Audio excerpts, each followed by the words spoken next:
একে একে সমতায় থাকাতে শেষ ম্যাচের উপর কিন্তু এখন আলাদা করে একটা নজর দিতেই হচ্ছে। বাংলাদেশের ক্রিকেট ফ্যান্সরা যারা রয়েছেন বাংলাদেশ টিমের ওপর খুবই খুবই বিরক্ত, তাদের রিসেন্ট পারফরমেন্স নিয়ে খুবই অতিষ্ঠ। বাংলাদেশ ক্রিকেট বোর্ডের বিভিন্ন ধরনের আলোচনা নিয়ে তারা খুবই শঙ্কিত। তো এই শঙ্কা, এই যে ভয়, এই যে ডিসঅ্যাপয়েন্টমেন্ট, সেটাকে খানিকটা পাশ কাটিয়ে বাংলাদেশ গতকাল একটা ভালো মুহূর্ত বাংলাদেশের ফ্যানদের জন্য উপহার দিয়েছে শ্রীলঙ্কাকে হারিয়ে দিয়ে। তবে শেষ যে ম্যাচটা হবে সেটা কিন্তু পাল্লেকেলেতে অনুষ্ঠিত হবে, ক্যান্ডিতে, এবং অন্য শহর, অন্য এনভায়রনমেন্ট, অন্য সেট আপ। তো সবকিছু মিলিয়ে একটা অ্যাডজাস্টমেন্টের ব্যাপার থাকবে বাংলাদেশের জন্য এবং শ্রীলঙ্কার জন্য বটে। গত বছর এই মাঠটাতেই পাল্লেকেলেতে আমরা কিন্তু দেখেছি শ্রীলঙ্কা বেশ কিছু ম্যাচ খেলেছে, সব মিলিয়ে 8টা ম্যাচ তারা খেলেছিল, এবং সেখানে ইন্টারেস্টিং একটা ব্যাপার, একটা ম্যাচ বৃষ্টিতে ভেসে গিয়েছিল নিউজিল্যান্ডের বিরুদ্ধে, যেটা গত বছরের শেষ ভাগে অনুষ্ঠিত হয়েছিল নভেম্বরের দিকে। এবং তার আগের যে ম্যাচগুলো ছিল নিউজিল্যান্ড এবং ওয়েস্ট ইন্ডিজের সঙ্গে, সেই 4টা ম্যাচে বৃষ্টির বাগড়া ছিল। সময়টা ছিল অবশ্য অক্টোবর নভেম্বরের দিকে, সুতরাং সেই সময়টায় ডেফিনেটলি যেই আবহাওয়ার ব্যাপারটা থাকে, যে বৃষ্টির ব্যাপারটা থাকে, সে কারণে পাল্লেকেলেতে আসলে ফুল 50 ওভার্সের পরিপূর্ণ ম্যাচগুলো করে ওঠা সম্ভব হয়নি। এবং সেই জায়গাটাতেই দেখা গিয়েছে যেই টিমগুলো আগে টস জিতেছে তারা কিন্তু ফিল্ডিংয়ের সিদ্ধান্ত নিয়েছে, অর্থাৎ তারা একটা টার্গেট দেখতে চেয়েছিল।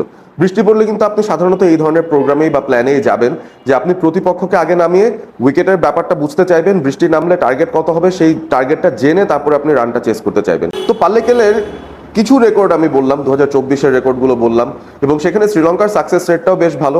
তাদের বিরুদ্ধে শুধুমাত্র ওয়েস্ট ইন্ডিজ একটা ম্যাচ জিততে পেরেছে, এবং এছাড়া বাকি সবগুলো ম্যাচ শ্রীলঙ্কায় জিতেছে, এবং বেশিরভাগ ম্যাচেই দেখা গেছে তারা চেস করে জিতেছে। তো সবকিছু মিলিয়ে একটা টেমপ্লেট বোঝা যাচ্ছে পাল্লেকেলের জন্য। রিসেন্ট সময় তাদের উইকেটগুলো যেমন হয় এবং ওয়েদারের সিচুয়েশন যেমন হয়, সেই হিসেবটা যদি ধরি, আমার মনে হয় কলম্বোতে যেভাবে টসে জিতে আগে ব্যাট করা দল একটা টার্গেট সেট করে তারপর রাতে সেই রানটা ডিফেন্ড করতে চায়, পাল্লেকেলেতে হয়তো সেটার উল্টোটাও ঘটতে পারে।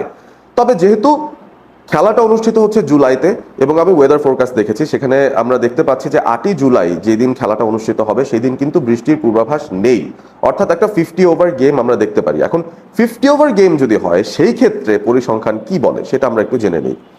অ্যাভারেজ স্কোর প্রথম ইনিংসে ব্যাট করে পাল্লেকেলেতে সেটা হচ্ছে 253, অর্থাৎ কলম্বোর থেকে অবভিয়াসলি 20-25 রান বেশি। বোঝাই যাচ্ছে তুলনামূলকভাবে বেটার ব্যাটিং উইকেট এখানে তৈরি হয়, এবং ড্রাই কন্ডিশনে যখন বৃষ্টি না হচ্ছে সেই সময়টাতে ব্যাটাররা বেশ খানিকটা সুবিধা পেয়ে যায়। আরও একটা ব্যাপার আমরা নোটিস করেছি, সেটা হচ্ছে পেস বোলাররা পাল্লেকেলেতে তুলনামূলকভাবে ভালো করেন, এবং গত বছরের যে পরিসংখ্যান 2024-এ সেখানে কিন্তু পেসাররাই ডমিনেট করেছেন, বিশেষ করে শ্রীলঙ্কার পেসাররা। আবারও ঘুরে ফিরে সেই আসিতা ফার্নান্ডো, ঘুরে ফিরে সেই মাদুস্কা, তারাই কিন্তু ভালো পারফর্ম করে গেছেন। সুতরাং এই জায়গাটাতে আমার মনে হচ্ছে ব্যাটারদের জন্য আরো বেশি সুবিধা থাকতে পারে, এবং যেভাবে উইকেটটা স্পিন বা গ্রিপ করার কথা কলম্বোতে যেভাবে করেছিল, সেই একই ধরনের অ্যাসিস্ট্যান্স বোধহয় স্পিনাররা সেভাবে পাল্লেকেলেতে পাবেন না। পাল্লেকেলেতে বাংলাদেশের রেকর্ড কেমন? বাংলাদেশ কিন্তু দুটো ম্যাচের আগে খেলেছে এ মাঠেই। প্রথম খেলেছিল 2013 সালে, যেখানে এনামুল হক বিজয় দলটার মধ্যে ছিলেন, জিয়াউর রহমানও ছিলেন, আরও বেশ কিছু খেলোয়াড় যারা এই মুহূর্তে দলের সঙ্গে একেবারেই নেই, তারা সবাই ছিলেন। তারা কেউই এখন আর ইন্টারন্যাশনাল ক্রিকেটের সিনের মধ্যে সেভাবে নেই বিজয়কে বাদ দিলে। এবং সেই জায়গাটাতে বাংলাদেশ কিন্তু পাল্লেকেলেতে শ্রীলঙ্কাকে হারিয়ে দিয়েছিল। একটা বৃষ্টিবিঘ্নিত ম্যাচ ছিল, শ্রীলঙ্কা 300-র উপর রান করেছিল, এবং বৃষ্টি পড়ার পর বাংলাদেশের জন্য রিভাইস টার্গেট হয়ে যায় 27 ওভারে 183 রান। 1 ওভার হাতে রেখে বাংলাদেশ 7 উইকেট হারিয়ে সেই টার্গেটে পৌঁছে যায়। শ্রীলঙ্কার বিরুদ্ধে তাদের মাটিতে গিয়ে প্রথম জয়টা বাংলাদেশ তুলে নিয়েছিল এই ক্যান্ডির পাল্লেকেলে মাঠেই। এরপর বাংলাদেশ এশিয়া কাপে আরো একটা ম্যাচ খেলে 2023-এ, অর্থাৎ 2 বছর আগের ঘটনা এটা। সেই ম্যাচটাতে অবশ্য বাংলাদেশ একেবারে দাঁড়াতেই পারেনি, মাত্র 164 রান তারা করেছিল, এবং সেই রানটা 5 উইকেট হারিয়ে শ্রীলঙ্কা চেস করে যায়, যেখানে আসালাঙ্কা গুরুত্বপূর্ণ একটা নক খেলেছিলেন। তো দিন শেষে মাত্র দুটো ম্যাচের ভিত্তিতে অবশ্যই বলা যায় না বাংলাদেশের রেকর্ডটা কেমন, তবে একটা স্মৃতি বিজড়িত মাঠ ডেফিনেটলি। শ্রীলঙ্কার মাটিতে প্রথম যে ওডিআই জয়টা বাংলাদেশ পায় সেটা এই মাঠেই পেয়েছিল 2013 সালে, 12 বছর আগের ঘটনা সেটা। সেই ঘটনার পুনরাবৃত্তি বাংলাদেশ ঘটাতে পারে কিনা সেটি এখন দেখার বিষয়।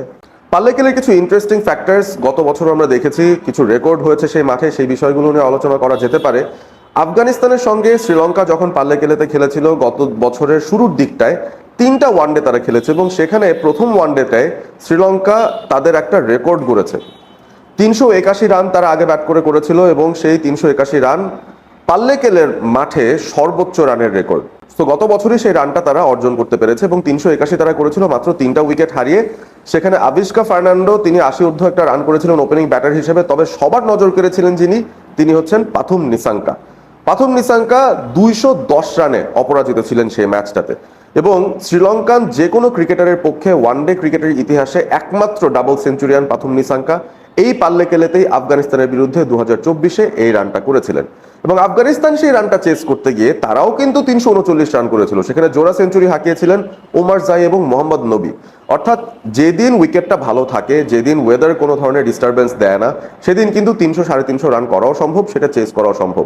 রিসেন্ট সময়ে পাল্লেকেলের উইকেটের ধরনটা দেখে অন্তত সেরকম একটা ধারণা পাওয়া যাচ্ছে। দ্বিতীয় ওয়ানডেটাতেও রান এসেছিল, আমরা যদি বলি সেই ম্যাচটাতে শ্রীলঙ্কা আগে ব্যাট করে 308 রান করেছিল এবং আফগানিস্তান সেটা চেস করতে গিয়ে 153 রানে অল আউট হয়ে যায়।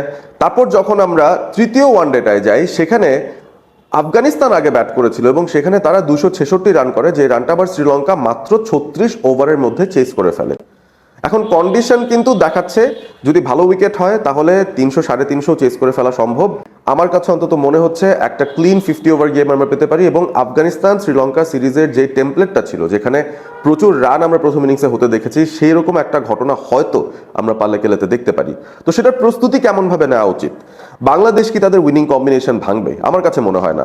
তানভীর ডেফিনেটলি তার জায়গাটা ডিজার্ভ করেন। তানজিম সাকিব তার নিসাঙ্কার বিরুদ্ধে যে অসাধারণ রেকর্ডটা আছে, সেই রেকর্ডটা তিনি ধরে রাখতে চাইলে অবশ্যই তাকেও তার জায়গাটা দিয়ে রাখতে হবে। মুস্তাফিজুর রহমান তিনি যদি ফিট থাকেন ডেফিনেটলি তিনি ম্যাচটা পেয়ে যাবেন।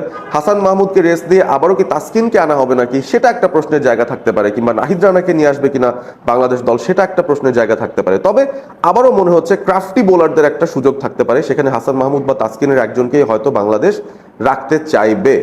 আর ব্যাটিং এর দিকটায় তাকালে সেখানেও আমার মনে হয় না খুব একটা পরিবর্তনের প্রয়োজন হবে, কারণ গত ম্যাচটা যেহেতু বাংলাদেশ জিতেছে শামীম হোসেন পাটোয়ারিকে সাথে খেলিয়ে, আমার কাছে মনে হয় সেই একই লাইন আপ ধরে বাংলাদেশ এগিয়ে যাবে এবং এই দলটার মধ্যে অন্তত পাল্লেকেলেতে সার্ভাইভ করার মতো সেই সুটেবল বোলিং রিসোর্সেস রয়েছে, ব্যাটিং রিসোর্সেস প্রমাণ করার ব্যাপার রয়েছে। তবে আমার কাছে মনে হয় তাদেরও শক্তভাবে দাঁড়িয়ে যাওয়া উচিত, অ্যাগ্রেসিভ ব্র্যান্ড অফ ক্রিকেটটা খেলতে থাকা উচিত শ্রীলঙ্কাকে, তাহলেই হয়তো আটকে দেওয়া সম্ভব হবে পাল্লেকেলের এই গ্রাউন্ডটায়।